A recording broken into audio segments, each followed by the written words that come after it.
गर्मी की आहट होते ही धीरे धीरे लोकसभा चुनाव का बिगुल बज। इसी फहरिस्त में सभी प्रत्याशी अपनी अपनी गोटी अपने अपने मोहरे जातीय ठसक के साथ फिट करने का प्रयास कर रहे हैं। प्रधानमंत्री नरेंद्र मोदी के बयान से लगता है चुनाव 2024 में जीत दर्ज करनी है तो आज से ही काम करना हो। वहीं पर देश भर में रहने वाली जातियां जैसे प्रजापति, विश्वकर्मा, धीमान, नाई, कामगार जातियां अपना प्रतिनिधित्व करने वाले लोगों से क्या दावेदारी कर पाएंगे? क्या उनकी दावेदारी स्वीकार कर ली जाएगी? ऐसे में समाजवादी पार्टी के आरडी प्रजापति का नाम सुर्खियों में चल रहा है। टीकमगढ़ लोकसभा से आरडी प्रजापति समाजवादी पार्टी से चुनाव लड़ेंगे लोकसभा का, लेकिन जीत पाएंगे क्या? वहीं पर भारतीय जनता पार्टी लोकसभा में किसे प्रत्याशी बना रही है, अभी तक ये पत्ते खुले हुए नहीं है। उत्तर प्रदेश से अति पिछड़े वर्ग को क्या वह कितने प्रत्याशी भारतीय जनता पार्टी देगी, यह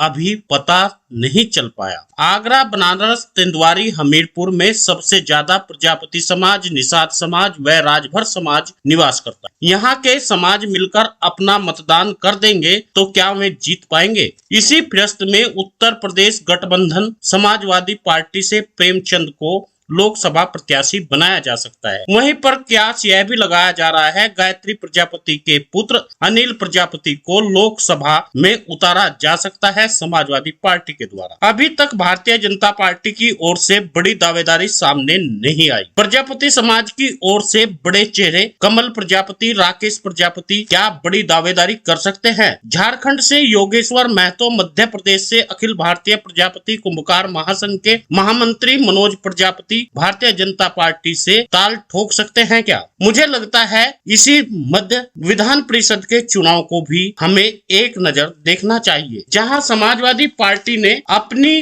पहली लिस्ट में ओबीसी समाज से कई लोगों को भागीदारी देने की कोशिश की है, जिसमें सिनोज सांख्य व शिल्पा प्रजापति को भी प्रत्याशी बनाया गया है, जो सुल्तानपुर से प्रत्याशी बनेगी। ऐसे में बदायूं से राकेश प्रजापति का नाम भी आगे चल रहा था। भारतीय जनता पार्टी की ओर से अभी तक किसी को प्रत्याशी बनाने की घोषणा नहीं की है। ओम प्रकाश राजभर विधान परिषद में प्रत्याशी किसे बनाने जा रहे हैं, यह अभी तक पता नहीं चल पाया। आज हम बसपा की बात नहीं करेंगे, उसके पास विधायक है ही नहीं। इसी फहरिस्त में यह सोचना होगा यदि आपको भागीदारी लेनी है तो दावेदारी भी करनी जरूरी है। अति पिछड़ों वर्ग को सत्ता की कमान संभालनी होगी। जब तक आपका व्यक्ति देश की बड़ी पंचायत में बैठेगा नहीं, आपकी समस्या का पता नहीं चल पाएगा। नमस्कार, आप देख रहे हैं डीपीएन लाइव न्यूज। मैं आपके साथ में आरपी सिंह। भारत में जातीय विविधता व अलग अलग धर्म, रस्म और रिवाज के साथ में चलता है। यह सभी रस्म और रिवाज अपनी अपनी जाति के लोग ही जानते हैं। हर प्रदेश में विविधता के साथ में अलग अलग है। अब एक कश्यप, प्रजापति, पाल, गडरिया, धीमान, विश्वकर्मा, राजभर, निषाद, केवट, मल्ला, ये तमाम समस्याओं के बारे में एक ब्राह्मण या ठाकुर कैसे जान सकता है? मिट्टी के बर्तनों के व्यवसाय के बारे में एक वैश्य कैसे बता सकता है? मछली पालन का यदि उद्योग बढ़ाया जाए तो कश्यप समाज के व्यक्ति के आगे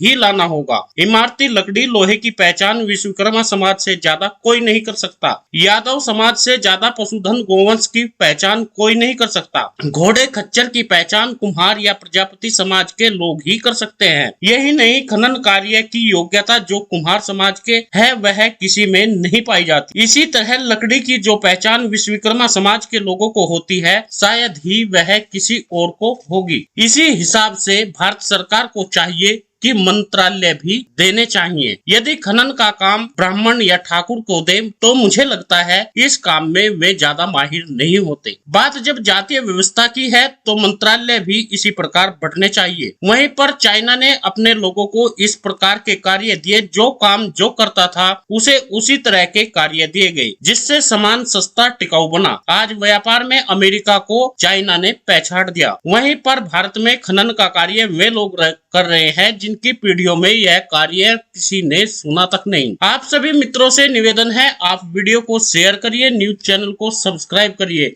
एक लाइक भी जरूर करिए। लाल रंग से लिखा है सब्सक्राइब, उस पर अपनी उंगली लगाकर काला कर दे। बराबर में घंटी का निशान है, उसे भी